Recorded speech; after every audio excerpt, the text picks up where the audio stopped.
sekarang lagi syuting stripping. Jangan lupa nonton Suci Dalam Cinta di SCTV, bentar lagi tayang.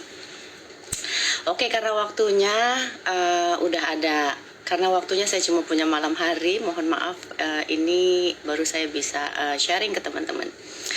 Saya sharing kenapa, apa sih yang menjadi kekecewaan saya terhadap asuransi. Jadi ceritanya gini, tahun 2009 saya punya asuransi Prudential yang waktu itu kartu merah saya dan 3 anak saya. Kenapa asuransi khusus saya pilih asuransi kesehatan? Saya berharap bahwa sebetulnya asuransi kesehatan kenapa dipilih? Banyak teman-teman agen yang menyindir gitu ya, agent yang menyindir bahwa ya kalau ikut asuransi lo jangan itu kan bukan tabungan ya. Saya juga tahu itu bukan tabungan, dan memang niatan saya ikut asuransi itu bukan untuk apa ya, mengambil untung atau beda untuk berbunga atau berlipat ganda dan sebagainya. As simple as bahwa ketika saya mengambil asuransi kesehatan khususnya, harapan saya sebagai nasabah atau harapan saya sebagai klien adalah ketika saya sakit atau anak-anak saya sakit dapat tercover dan dapat mendapat fasilitas dengan baik. As simple as that gitu. Jadi sangat simple harapannya. Saya yakin juga banyak nasabah asuransi yang demikian. Mudah-mudahan banyak yang demikian. As simple as that gitu, bahwa ketika mereka memilih asuransi kesehatan, mereka berharap ketika sakit terlayani dengan baik. Begitu pula yang memilih asuransi pendidikan. Ketika anaknya masuk SD atau anaknya SMP atau anaknya SMA atau anaknya kuliah, mereka mendapatkan dana yang kemudian diilustrasikan bisa membiayai pendidikan anak-anak mereka. As simple as that. Dan ketika asuransi jiwa, ketika seseorang memilih asuransi jiwa juga harapannya pasti ketika dia meninggalkan dunia bahwa dia meninggalkan legacy atau warisan untuk anak-anaknya. As simple as that. Karena memang asuransi memang bukan kaya, bukan ingin kaya atau mendoublekan atau mentriplekan uang yang kita letakkan. Ya, we all know that gitu ya, bahwa bukan itu. Kalau itu pasti saya memilih saya cukup konvensional, tapi kalau itu tujuan saya, pasti saya memilih let's say crypto, bitcoin, saham-sahaman, reksadana dan sebagainya. Tapi kan itu bukan pilihan saya. As simple as saya bisa terlayani dengan baik dan anak-anak. As simple as that. Anyway, saya ikut asuransi di tahun 2009 dan selama sampai detik ini Hai semuanya. Sampai detik ini selama 12 tahun asuransi itu tidak pernah saya pakai satu kali pun. Dan kemudian bahkan saya paham bahwa dengan 4 anak ya, ketika anak keempat lahir saya taruh lagi di asuransi. Saya paham bahwa biaya pengobatan 4 anak dirawat jalan itu juga luar biasa, dan memang saya tahu itu tidak ditanggung asuransi. Well, it's fine. Tapi ketika ada yang diperlukan gitu, saya berharap di cover asuransi.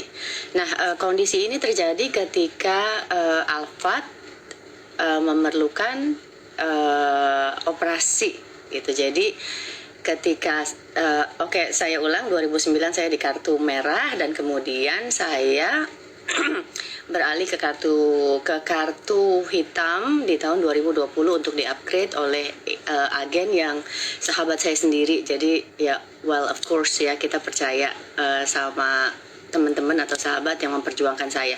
Tapi itu ketika di 2010. Nah, ketika di 2009 agennya udah menghilang di telan lautan. Bahkan saya nggak tahu di mana lagi, saya nggak punya nomor teleponnya lagi dan lain-lain. Saya nggak, ya ini pelajaran bagus sih buat kita semua gitu, bahwa kita nggak boleh lost contact dengan agen gitu. Jadi hubungan kita dengan agen harus terjaga terus. Ini pelajaran gitu yang mungkin saya nggak menganggap penting hal ini. Mungkin teman-teman juga menganggap penting hal ini gitu, bahwa menjaga hubungan dengan agen yang kontinuitas itu perlu dijaga, dan bahwa review itu perlu review polis itu perlu direview setiap tahun. Nah, ini yang juga saya nggak lakukan. Anyway, sahabat saya, agen yang mengupgrade kartu saya di tahun 2020, kemudian pindah ke kartu yang black card ya. Kemudian ketika di black card dari 500.000, kemudian saya membayar 750.000 buat ketiga anak saya, dan khusus Malaka yang paling kecil dan saya sendiri 1,1 sekian. Saya akan menceritakan, saya nggak akan mohon maaf, saya nggak akan menanggapi komentar-komentar yang ada di kolom. Saya tidak akan baca satupun. Saya hanya ingin bercerita dan saya harap Anda mendengar, itu aja. Anyway, di tahun Alphard ini keluhannya tahun 2020. Tahun 2020, hai Memara, tahun 2020 anak saya Alphard mengeluhkan lututnya sakit. Nah, lututnya sakit. Oke, saya ke dokter. Ini ada catatan ronsennya Alphard. Ketika kami datang, kami selalu ronsen. Kami datang ke dokter di Siaga ya, di Rumah Sakit Siaga, dokter tulang, pada tanggal 16 Maret 2020. Ketika itu dokter mengatakan ada istilah untuk para olahragawan atau atlet itu ada istilah osgut namanya. Ada tulang tumbuh di masa pertumbuhan karena overtrain. Dan waktu itu dokter mengatakan bahwa memang tidak perlu khawatir dan tidak perlu tindakan yang lebih lanjut, bahwa osgut ini akan berhenti dengan sendirinya. Tidak perlu ada yang dikhawatirkan. Oke, jadi nggak perlu khawatir, tidak perlu terapi, tidak mengatakan perlu operasi dan sebagainya. Kami pulang ke rumah tanpa rasa kekhawatiran. Hanya disuruh istirahat dan tidak melakukan aktivitas yang membebani lutut seperti melompat, berlari dan sebagainya. Oke, kami ikuti saran dokter untuk Alphard berhenti beraktivitas olahraga. Anyway, setelah itu life goes on ya, waktu berlalu, Alphard kembali lagi di tanggal 16 Oktober 2020. Keris aja, dok kok masih nggak bisa olahraga ya gitu. Kenapa saya masih nggak bisa olahraga, kata Alphard. Di ronsen lagi, oke Fat, masih harus istirahat gitu, tapi dokter juga mengatakan nggak perlu khawatir gitu, karena nggak perlu tindakan lebih lanjut, tidak perlu ada yang dikhawatirkan, nothing is urgent, kata dokternya gitu. Jadi kami pun nggak khawatir, hanya memang belum boleh berolahraga. Kembali tanggal 16 Oktober jawaban dokter seperti itu. Setahun kemudian, jadi ini udah hampir, jadi 2020 awal ya kurang lebih. 1 tahun kemudian, yaitu di tanggal baru kemarin nih, September kemarin, jadi udah 3 kali ke dokter. Pada tanggal 23 September kita ronsen lagi 2020. Dok, ini kan udah lama ya, udah dari 2020, kemudian 2021 saat ini.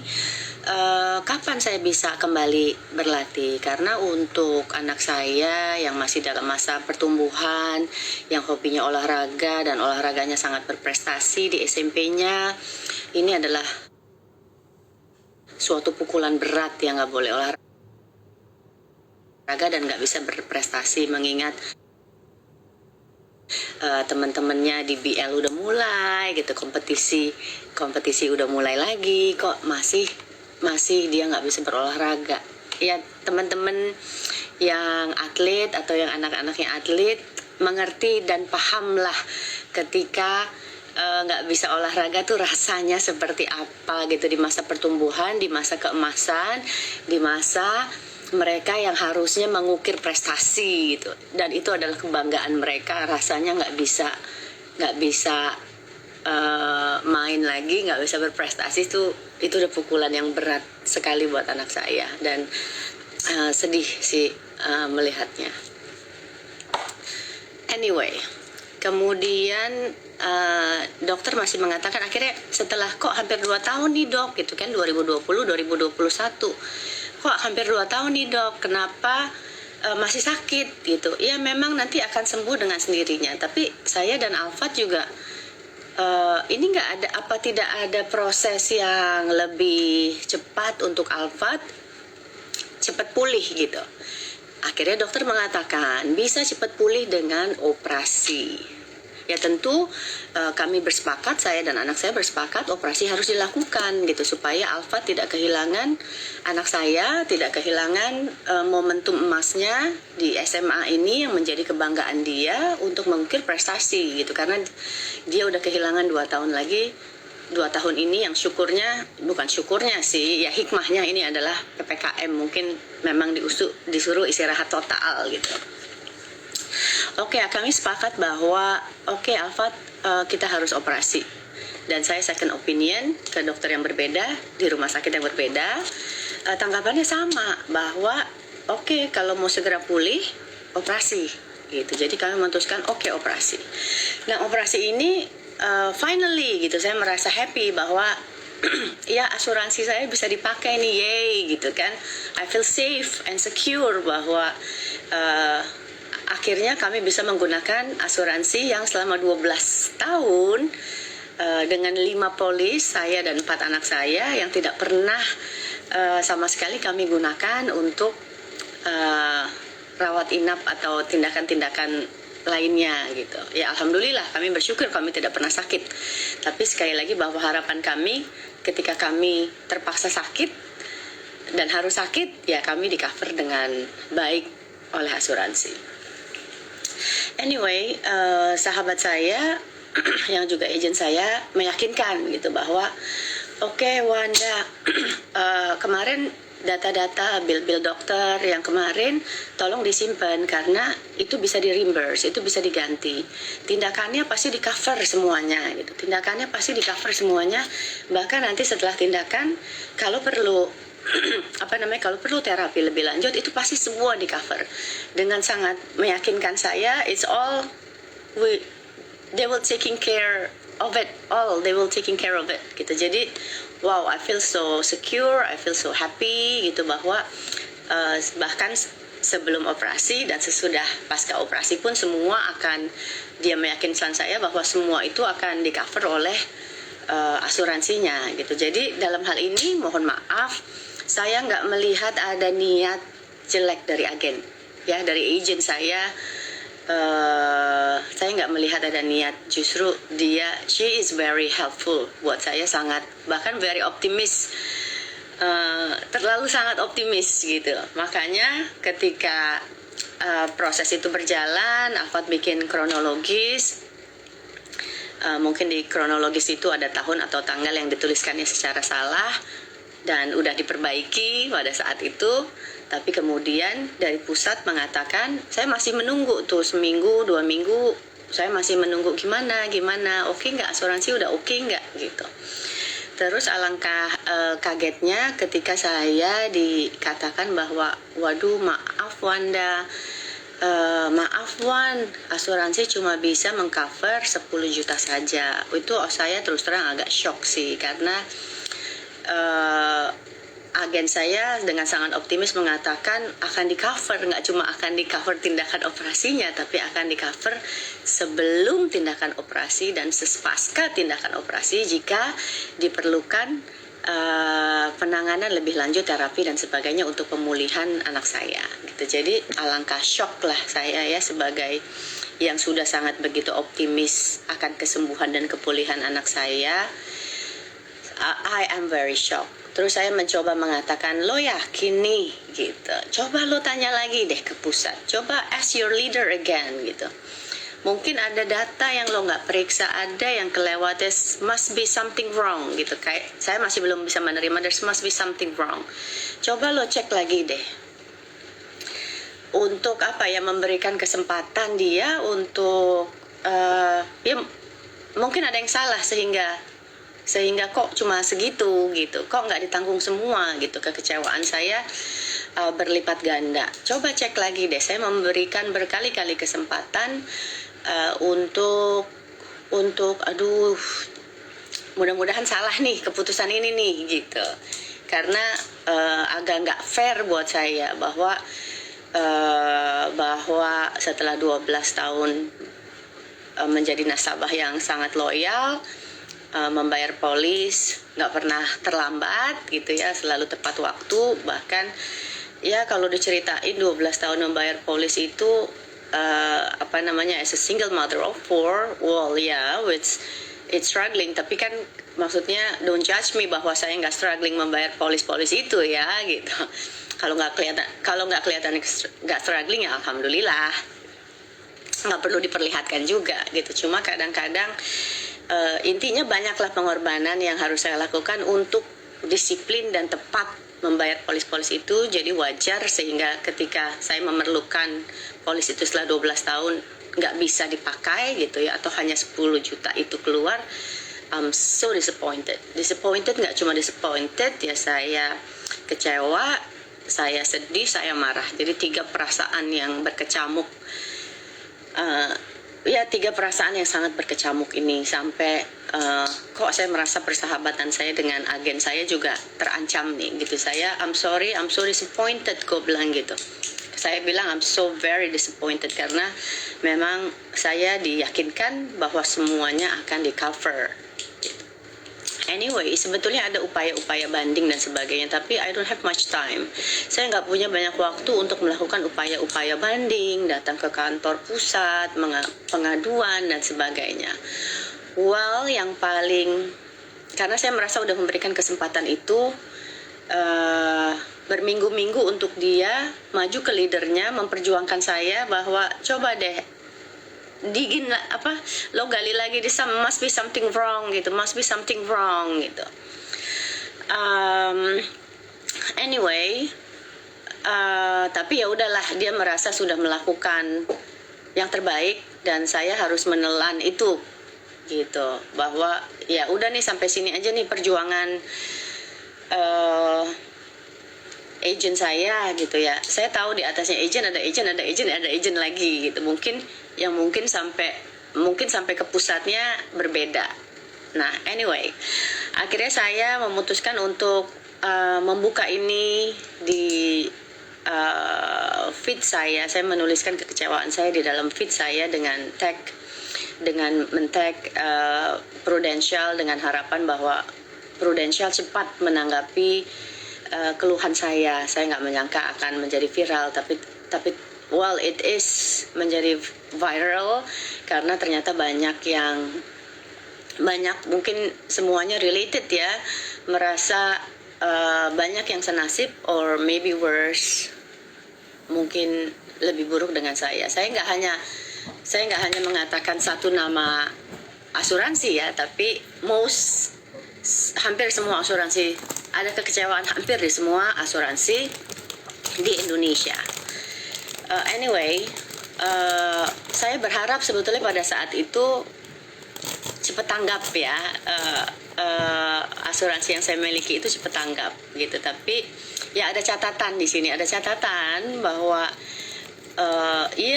DM saya dibales DM saya dibales dengan sangat formal, minta nomor telepon dan sebagainya.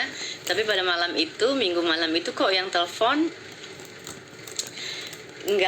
yang ditelepon hanya customer service yang seperti ya, mungkin teman-teman udah lihat tayangannya di media-media, yang hanya menjelaskan, oh ini loh polis yang ibu miliki sekian, ibu hanya ditanggung sekian, yang sangat formalitas aja, yang sangat tidak memuaskan. Saya tambah marah lagi dong ketika wah, kok hanya dilayani dengan customer service yang menjelaskan tanpa menanyakan. Harusnya ya di bidang hospitality, di bidang jasa saya adalah klien, apapun itu, saya juga notaris, saya punya klien juga gitu. Pasti saya nggak, oh maaf bu, formalitas ini loh, menurut aturan SOP kami memang segini loh ibu, bukan itu yang saya harapkan gitu. Mestinya ada crisis management yang dimiliki oleh setiap perusahaan asuransi untuk menangani komplain klien seperti ini. Ini catatan pertama buat asuransi siapapun dan dimanapun Anda berada gitu, untuk menanggapi klien secara serius dan tidak menyepelekan gitu ya. Saya sih terus terang, saya waktu awal itu saya merasa di-ignore ya. Saya merasa di-ignore.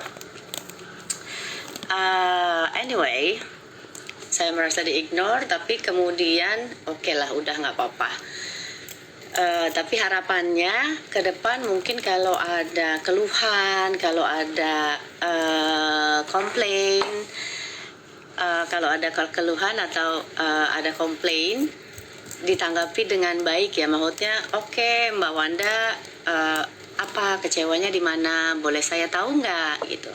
Oke, boleh saya periksa lagi nggak, siapa agennya, ada masalah di mana, maksudnya oke, yuk kita duduk sama-sama yuk Mbak gitu, biar saya jelaskan kembali. Mungkin ada yang Mbak Wanda nggak pahami gitu, atau sebaliknya ada informasi yang miss, tidak saya, karena saya hanya mendengar dari salah satu pihak, tidak mendengarkan saya langsung, mungkin hanya dari agennya juga miskomunikasi.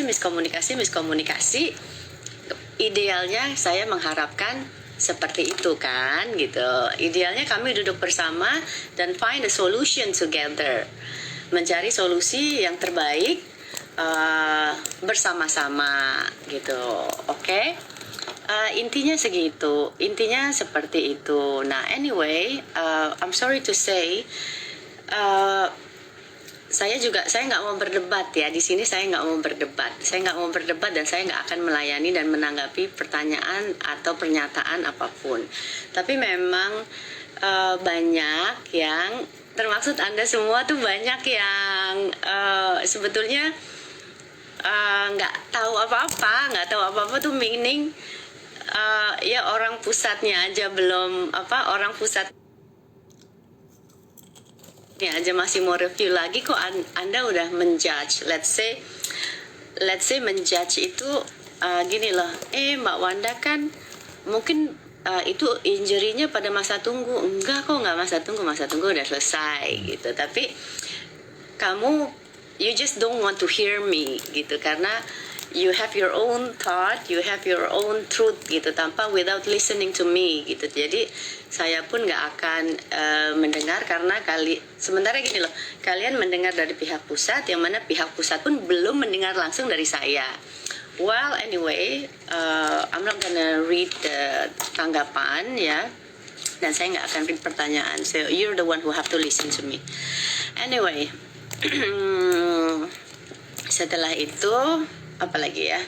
Oke, setelah itu tapi kemudian agak terlambat, memang saya menyesalkan agak terlambat, tapi kemudian memang ditanggapi kemarin ini Tiger.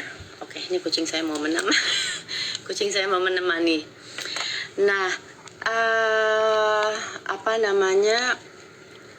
kemudian kemarin ada akhirnya ada yang berusaha untuk pihak Prudential menghubungi ya teman saya, memfasilitasi untuk Prudential bertemu langsung, pihak pusat Prudential bertemu langsung dengan saya. Nah, pagi ini pertemuan itu dilaksanakan. Seperti tadi saya di Instastory saya mengatakan bahwa doakan pagi ini saya akan bertemu dengan pihak Prudential dan semoga terjadi solusi ya, ada solusi yang terbaik buat saya, karena saya merasa itu adalah Tiger, excuse me. Saya merasa saya harus memperjuangkan hak saya. Well, oke, pertemuan tadi pagi berjalan dengan baik ya. Kami telah bertemu saya telah bertemu dengan Prudential. Alhamdulillah, apa yang menjadi keluhan dan kekecewaan saya sudah dicatat dengan baik ya, dan pihak Prudential berjanji akan mereview ulang. Kalau kemarin mereka hanya mendengar dari satu pihak, yaitu pihak agent, kalau pada hari ini mereka telah mendengar dari pihak saya secara lisan dan juga secara kronologis. Tadi barusan saya telah mengirimkan email yang menjelaskan kronologis kesehatan anak saya.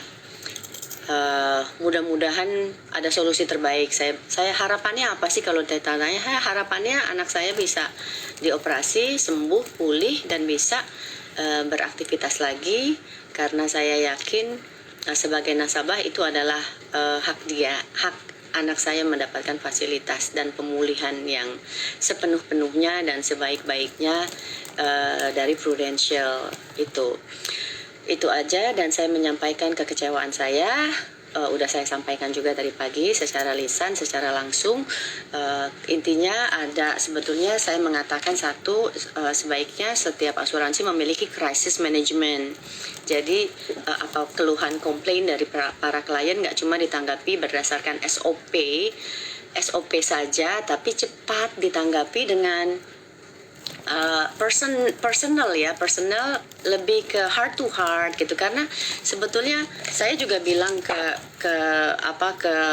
perusahaan bahwa perusahaan itu kan, agent itu kan sebetulnya correct me if I'm wrong, tapi agent itu kan bagian dari perusahaan ya.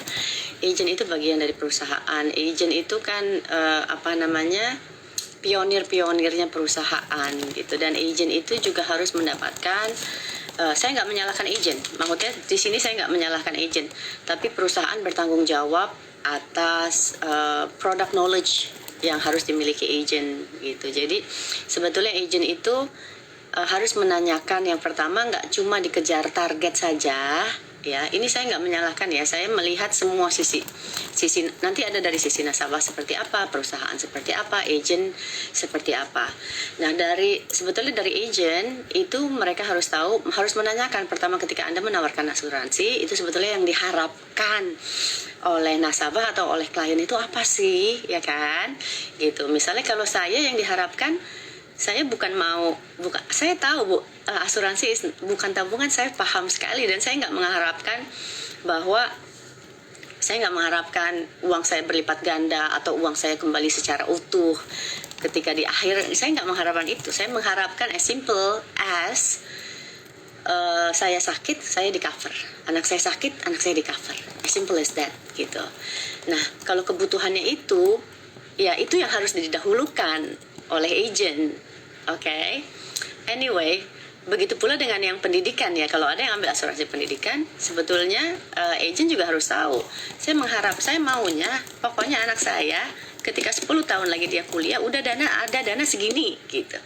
Itu yang diharapkan. Jadi agent pun harus memikirkan bahwa berarti yang saya harus tempatkan misalnya untuk unit link dan lain-lain, ya nggak boleh lebih dari segini supaya dia mendapatkan segini, supaya ketika anaknya kuliah dia mendapatkan uang segini gitu untuk masuk kuliah misalnya gitu. Jadi agent itu juga harus nggak cuma sekedar kejar target, closing, tanda tangan, lalu meninggalkan kliennya, tapi juga mengawal kepentingan dan kemauan klien itu seperti apa gitu, kebutuhan klien itu seperti apa.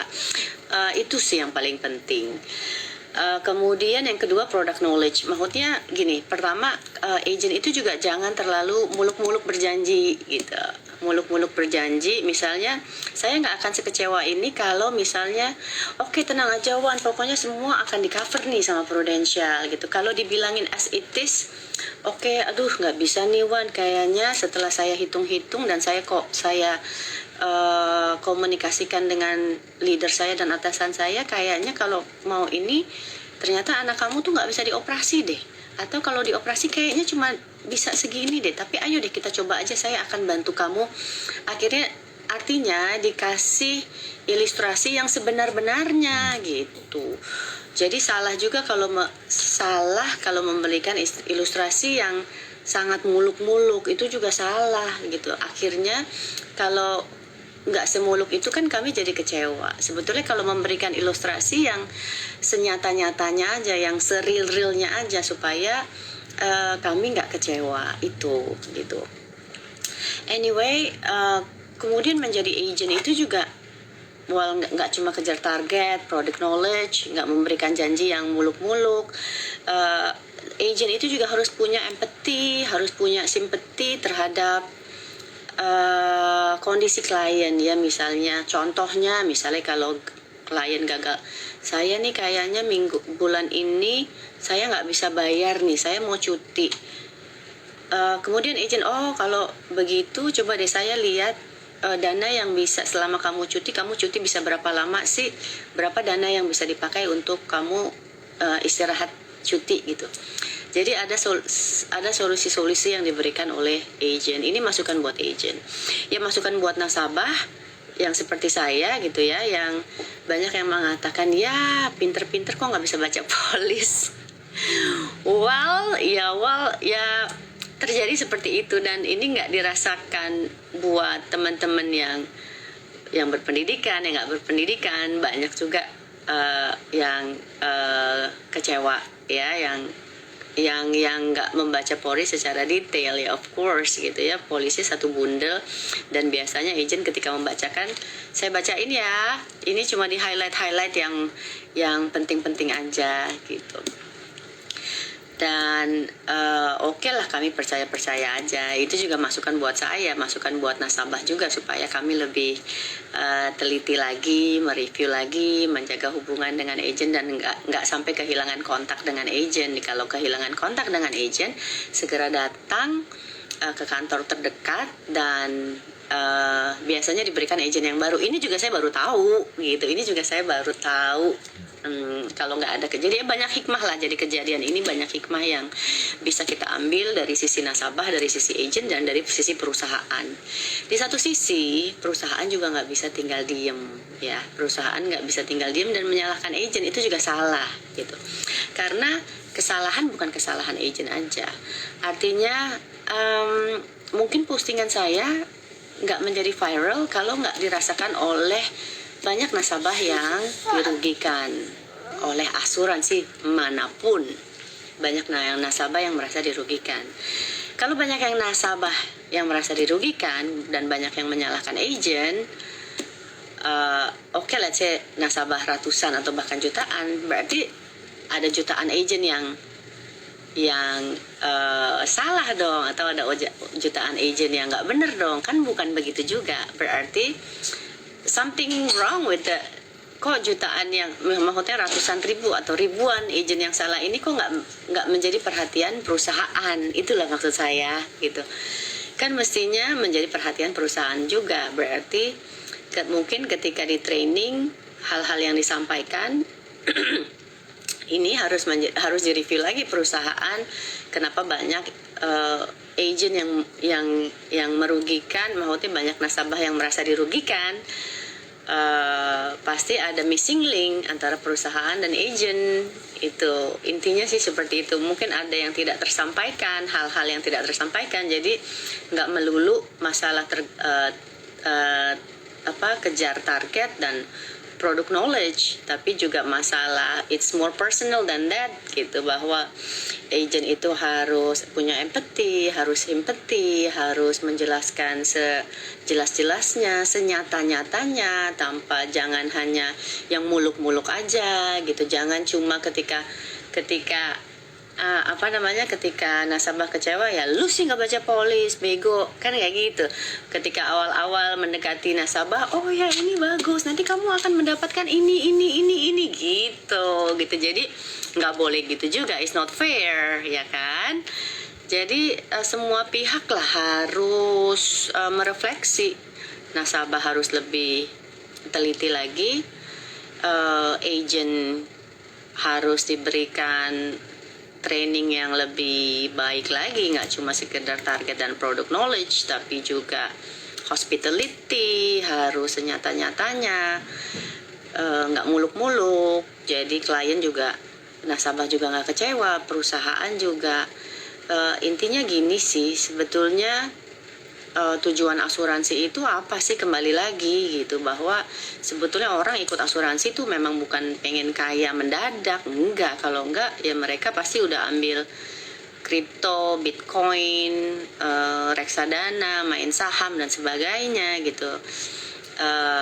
Jadi maksud saya ini harus direview, harus direview, dan mudah-mudahan kasus ini yang dirasakan banyak pihak ribuan jutaan orang yang merasa dirugikan.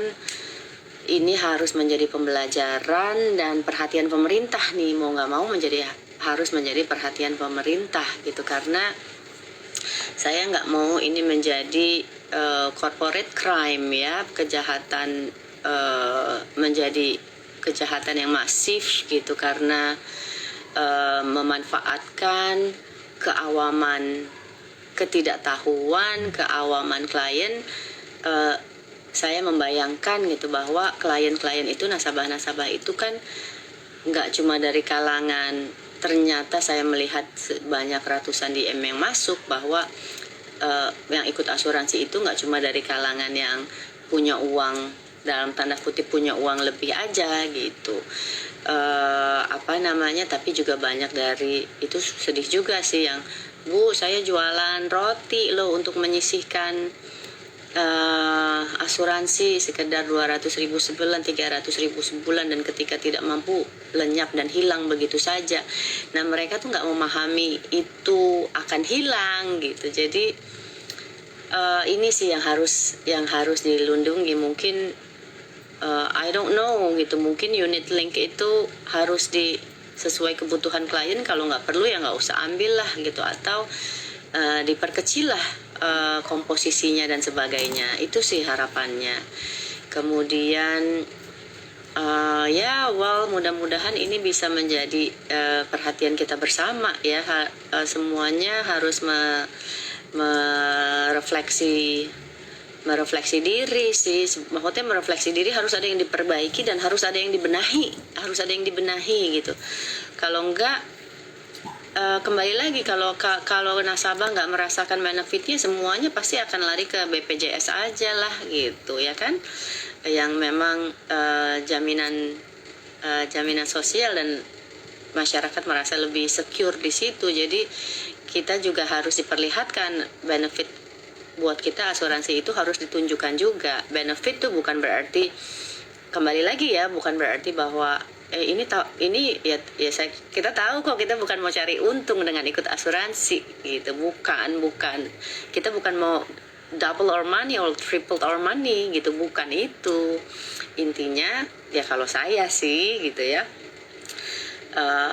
saya bukan mau hitung uang saya nanti kembali sekian gitu, bukan itu. Saya mau ketika ada sesuatu dengan diri saya, sesuatu dengan anak-anak saya, mereka udah dijaga gitu. Jadi mudah-mudahan perusahaan asuransi tidak memanfaatkan, pertama, keawaman klien, ketidaktahuan klien. Kemudian juga tidak memanfaatkan rasa insecure. Rasa insecure, iya loh. Jadi sebetulnya kan semua manusia punya rasa insecure ya, termasuk saya takut nih, saya takut kalau saya sakit nih, anak-anak gue gimana ya gitu. Nanti saya takut nggak bisa mengobati mereka, ketika mereka sakit saya nggak ada uang, kemudian nyawa anak-anak terancam. Maksudnya jangan memanfaatkan rasa keawaman dan insecure itu, kemudian menyalahgunakan itu gitu. Itu yang membuat kecewa sih. Justru harus membuktikan bahwa kami memang mendapatkan perlindungan seperti yang seharusnya, yang dari awal Anda janjikan. Itu catatan seperti itu. Oke, kembali ke kasus saya, ke masalah saya. Akhirnya pagi ini saya bertemu dengan Prudential, dan Prudential setelah memberikan kronologi secara lisan dan juga secara tulisan melalui email, mereka berjanji mereview. Harapannya anak saya mendapatkan fasilitas atau tindakan yang diperlukan untuk pemulihannya. Nanti ya kita lihat aja seperti apa. Kalau ada waktu saya akan terus update perkembangannya. Tapi mudah-mudahan kita bisa urun rembuk lagi ya, membicarakan asuransi kedepannya di Indonesia gitu, supaya masyarakat juga tetap optimis, nggak pesimis lagi dengan asuransi. Kalau nggak berubah ya, kalau ada perbaikan terhadap sistem asuransi di Indonesia gitu, mungkin kalau nggak ada perbaikan ya asuransi bisa ditinggal gitu. Tapi saya optimis kalau ada perbaikan, nggak banyak yang kecewa gitu ya, nggak banyak yang merasa tertipu dan sebagainya. Ya kami punya harapan pada asuransi, tentu akan maju asuransinya. Tapi kalau ternyata yang terjadi sebaliknya, apalagi sekarang udah ada BPJS, khawatir banyak yang meninggalkan asuransi. Jadi we'll see, mudah-mudahan ada itikat baik dari semua pihak ya, semuanya berbenah, dan pengawasan terhadap asuransi tentunya kami berharap OJK dan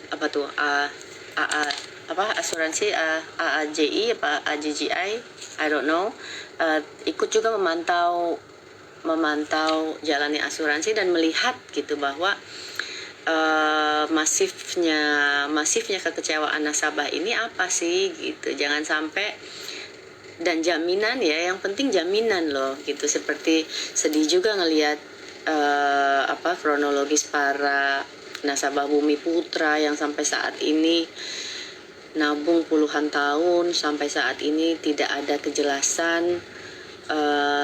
Ini lompat ke masalah Bumi Putra yang sampai saat ini nggak ada kejelasan penggantian, sementara itu adalah hasil keringat. Saya merasakan juga gitu, untuk asuransi itu kan hasil keringat yang luar biasa ya. Kadang-kadang ya ada yang buruh, ada yang tukang cuci, ada yang tukang AC, ada yang punya warung gitu, yang menyisihkan penghasilannya demi masa depan yang lebih baik lagi. Tapi banyak yang kecewa karena yang terjadi adalah sebaliknya. Dan saya juga merasakan gitu, kadang kita untuk menyisihkan, kadang-kadang bayar, saya udah ceritakan kan, kadang-kadang kita mendahulukan asuransi terus bayar sekolah anak, jadi demi asuransi bayar sekolah anak jadi terlambat gitu. Kadang-kadang ya saya merasakan cari uang kepala di kaki di kepala gitu, untuk sekedar menyisihkan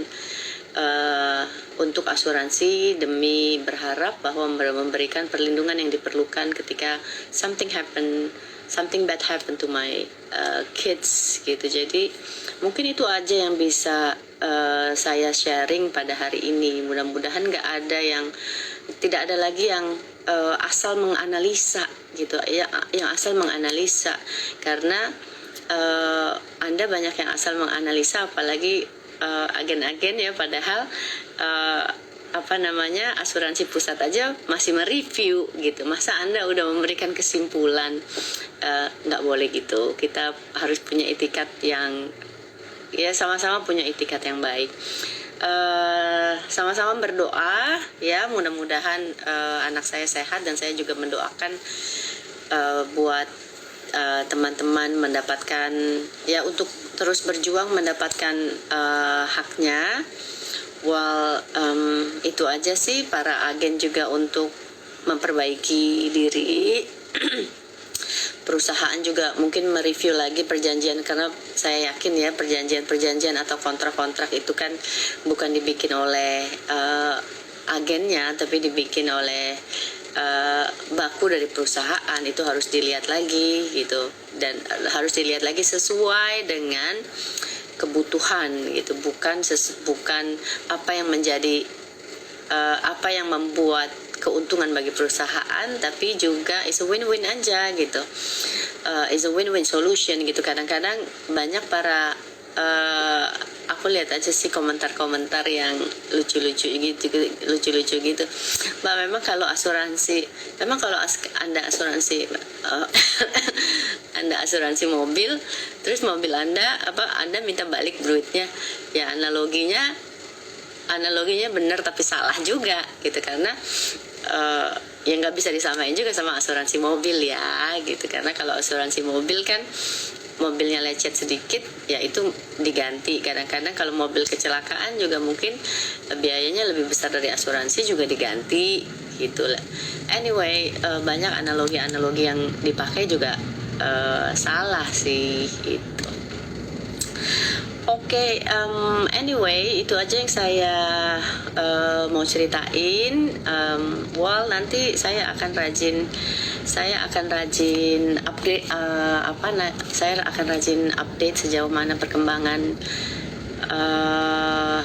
masalah asuransi yang saya kemukakan di feed saya. Itu aja.